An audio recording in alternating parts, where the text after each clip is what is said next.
Nous sommes le 26 février 2019. Chers téléspectateurs, mesdames et messieurs, bonjour et bienvenue sur cette plateforme de la télévision Renaissance. C'est le journal en langue française. Tout de suite, les titres. Le gouvernement du Burundi ne fait rien d'autre que de chercher la paix dans la région, contrairement au Rwanda qui ne cherche qu'attaquer le Burundi. Ce sont les propos de l'ambassadeur du Burundi en Ouganda. D'après un politologue burundais, cet ambassadeur ne fait qu'accuser le Rwanda, ce que le gouvernement du Burundi serait en train de manigancer. 5 nouveaux commissaires de la CNDIH ont été élus ce mardi 26 février 2019 par l'Assemblée nationale. Parmi les élus, 2 Tutsis sur 3 Hutus seront dans cette commission. Après le refus de la part de Bujumbura de retirer 600 soldats de l'AMISOM, les réactions fusent de partout. Dans ce journal, vous allez suivre la position du parti UPD qui affirme la crainte du gouvernement que ces soldats se révolteraient suite aux arriérés du salaire qu'il leur doit.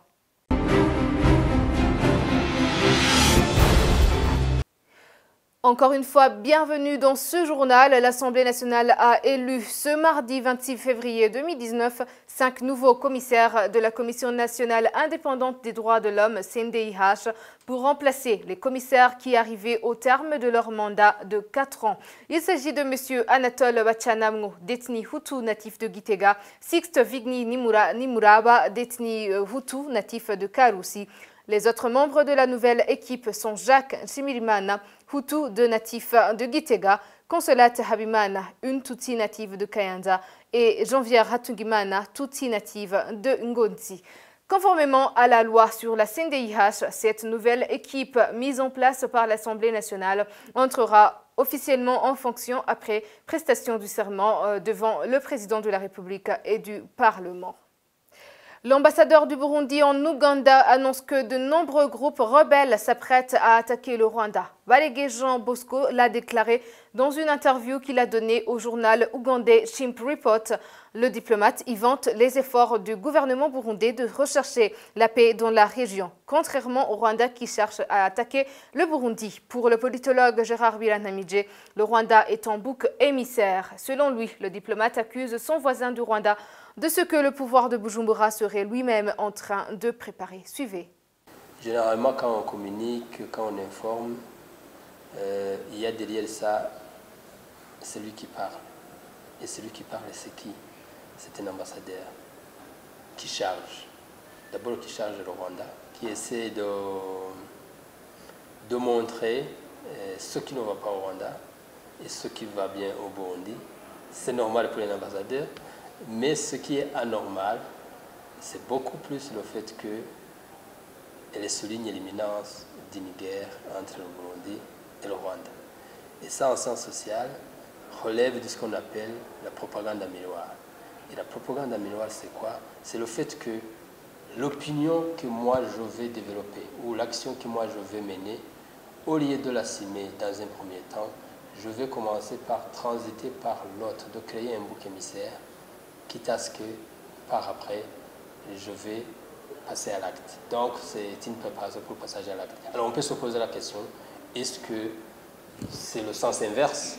Est-ce que c'est le Burundi qui se prépare à attaquer le Rwanda?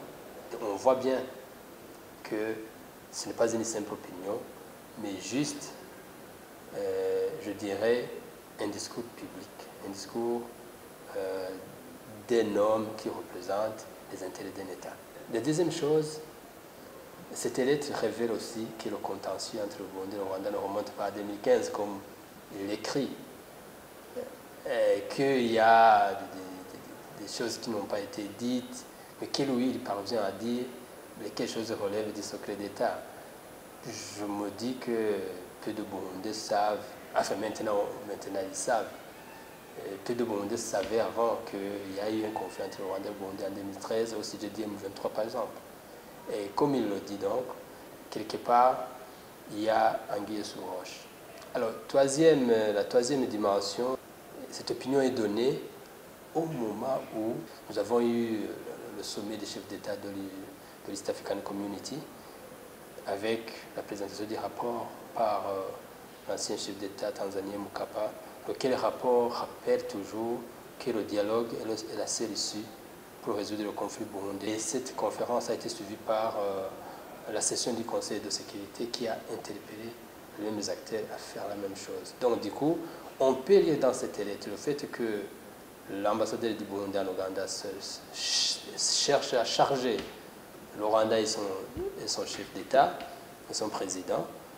On peut penser que c'est une façon à peine dissimulée de dire, maintenant que vous êtes le président de la communauté, enfin de la conférence des chefs d'État de la communauté est-africaine, vous n'avez pas à chercher à résoudre la question du conflit burundais. Justice pour poursuivre ce journal. Plus de 3000 condamnés vont bénéficier de la grâce présidentielle de 2019. Au niveau du ministère, ils affirment que la mise en liberté de ces condamnés prend parfois du temps suite au travail de la commission permanente chargée du suivi des dossiers des détenus qui doit faire ce travail minutieusement pour s'assurer que ceux qui ont été bénéficiés de la grâce présidentielle sont ceux qui sortent des prisons. Suivez. Musanze muzi ko mu mabohero atandukanye hari imigwi y'abanyororo myinshi ni ukuvuga hariho. Vous savez que dans différentes prisons, il y a pas mal de groupes, ceux qui ont été jugés et d'autres n'ont pas encore été jugés. Pour connaître ceux qui vont être relâchés dans la décision de la grâce présidentielle, on doit d'abord consulter tous les dossiers des détenus. À partir de cela, on peut par conséquent connaître ceux qui ont été déjà condamnés. C'est un travail qui nécessite beaucoup d'attention pour éviter certaines rumeurs de part et d'autre qui diront par exemple que ceux qui sont relâchés ne le méritent pas. On doit aller progressivement et techniquement pour cette affaire. Ceux qui ne sont pas concernés par cette grâce présidentielle peuvent toujours porter plainte, mais sachez qu'il y en a ceux qui ont commis des crimes graves qui ne peuvent pas être réduits.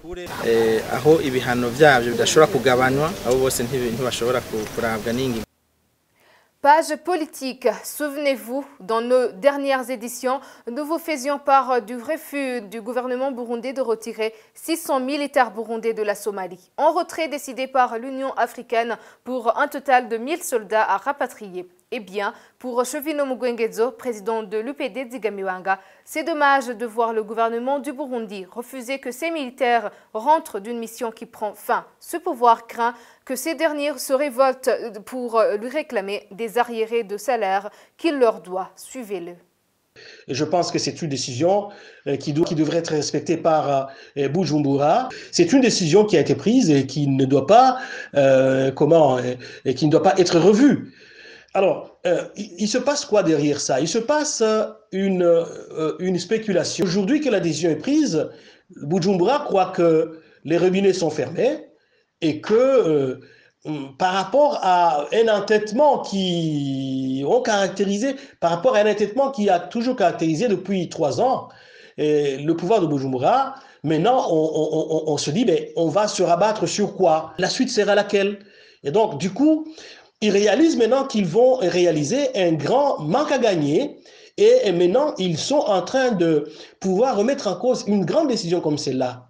Aujourd'hui, ils butent à une situation où des militaires, où ils devront rendre compte à des militaires parce que la totalité de la solde n'a pas été versée. Ils doivent encore beaucoup d'argent aux militaires.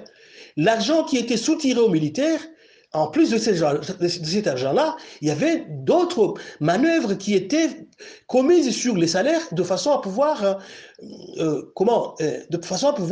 accumuler beaucoup de fonds.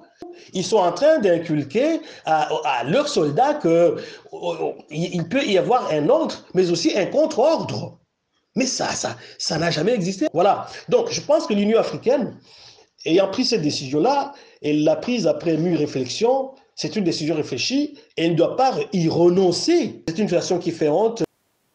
Page économie pour clore ce journal. Les impôts locatifs devront être payés jusqu'au mois de mars. Le commissaire général de l'OBR souhaite la collaboration des administratifs dans la multiplication des bureaux de l'OBR pour faciliter la collecte de ces impôts. Suivez Audace Nzeimana.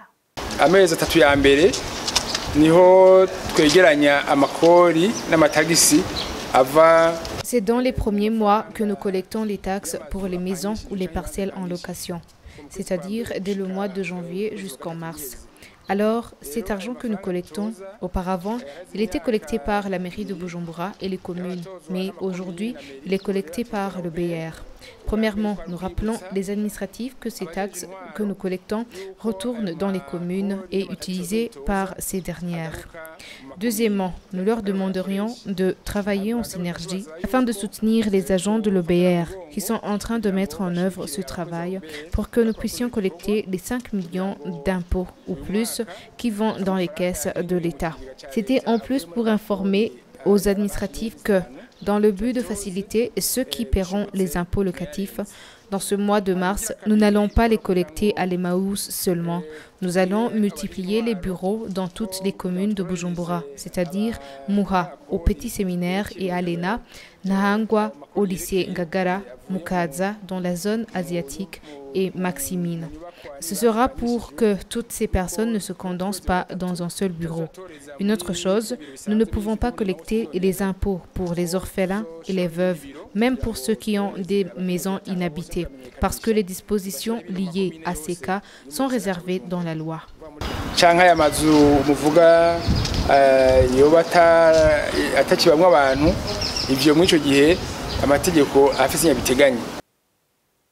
Le maire de la ville de Bujumbura rejoint le commissaire général de l'OBR pour interpeller les habitants de la ville de Bujumbura que la mairie est en train de collecter également les impôts fonciers et les taxes sur activité. Suivez Freddy Mbonimha, le maire de la ville.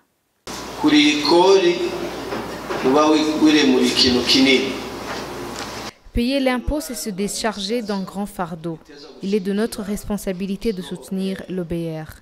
La mairie de Bujumbura profite de l'occasion pour rappeler que nous sommes dans la période de collecter les impôts fonciers et les taxes sur activité.